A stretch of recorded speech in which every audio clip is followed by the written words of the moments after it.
Hi, MT. This is Michael. Thank you for doing your speaking practice. And I'm getting ready to listen to it right now. I am from OTC, OnlineTOEFLCourse.com. I am Michael.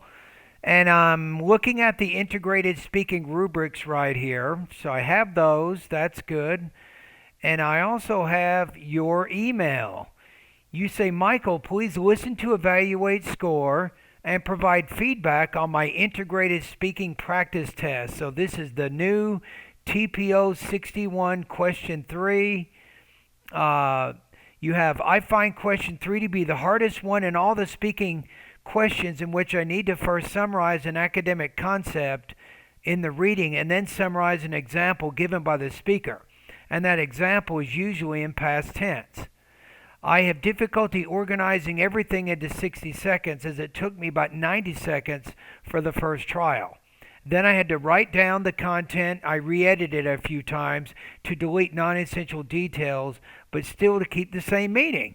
And look at the practice you've done here. I mean, you're doing note-taking practice, reading practice, listening practice, writing practice, speaking practice. And by doing all of this, what happens to your English skills? They go up. They get better. So all of this is part of the package of improving your English. And it's not just the TOEFL exam, but it's what you do before that test that makes all the difference. And it's not just to get a high score, but to improve your English forever. And that's a good thing, right? Okay, so let's see how you did on this practice test. Let's listen to it now. The reading material introduces an academic concept called diffusion effect.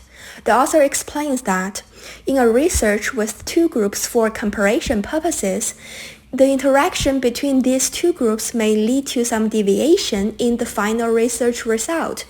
The speaker in the listening material gives an example in which a research was performed to investigate if exercising would prevent the office workers who sit all day long from tiredness. In the research, while Group A asserts the speaker would do exercising on a daily basis, Group B would stay working normally and uninformed. However, this exercising plan of Group A was overheard by a member of Group B, and then the whole Group B started exercising as well, leading to no differences in the final research result between these two groups, which is called diffusion effect. Good. So I think overall it sounds pretty good to me. You have a pretty good organization, but when you move to the listening, you want to show better what the relationship is. Right? So if you follow the organization I have at my website, right, at the 7-step system, go to TOEFL Integrated Speaking Strategies Master Lesson 1. You'll see the reading passage discusses a concept called diffusion effect. And the speaker in the lecture gives an example to illustrate the idea.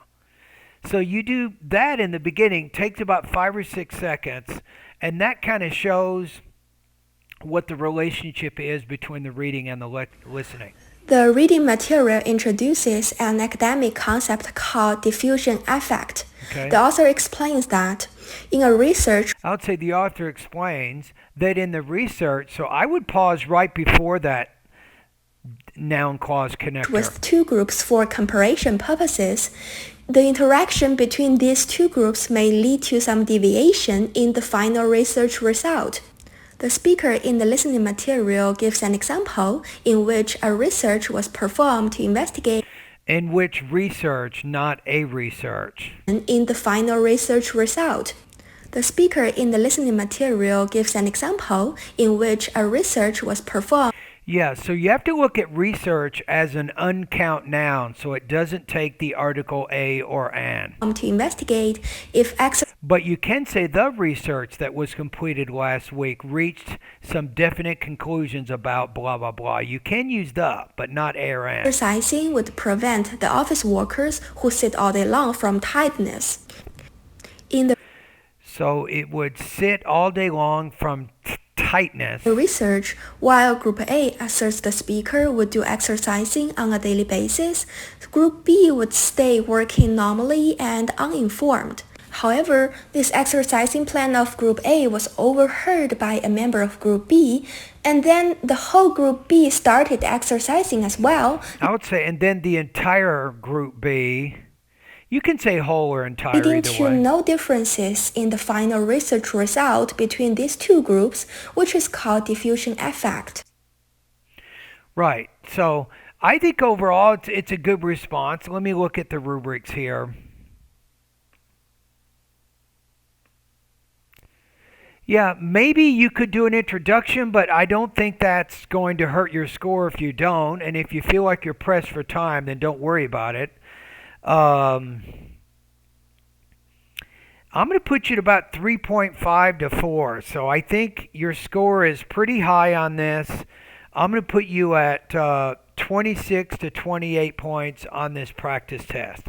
I like especially how you have that fluidity of expression. You're definitely speaking quickly. You don't have a lot of major problems with any vowel or consonant sounds. Syllable division is good, word stress good, sentence rhythm, tone, and pacing. All of that seems to be on track. You have a nice organization of ideas along with relevant supporting detail from the reading and the listening, and your control over your vocabulary and your grammar was strong. All right, 26-28. So I think it's a good, strong response there.